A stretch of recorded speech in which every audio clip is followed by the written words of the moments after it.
అలాంటి విడిచిపెట్టనికి కృప, వాడబారని కృప, ఎడబాయని కృప, తన బలము చేత అనేసంట సముద్రములో మధ్య భాగములో 6 నెలల మీద నడిపించాడు.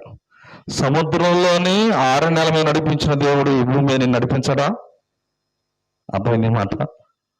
సముద్రంలోని 6 నెలలు నడిపించిన దేవుడు ఈ భూమి మీద నడిపించలేడా? నడిపిస్తాడు, మనకు తెలుసు. అయితే మన వెతకట్లా. 77వ కీర్తన 2వ వచనం, ఆపత్కాలమున నేను నా ప్రభువుని వెతికి తిని. వెతకలేని దాన్ని బట్టి నడవలేని స్థితిలో ఉన్నావు.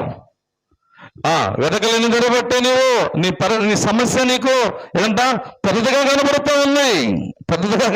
ఉంది. ఈ పెద్దగా కనబడుతున్న ఈ సమస్యను తప్పించుకోవాలంటే మోషే మొరపెట్టినట్టుగా, మోషే వెతికినట్లుగా, మోషే ఆధారపడినట్టుగా నువ్వు కూడా ఆధారపడితే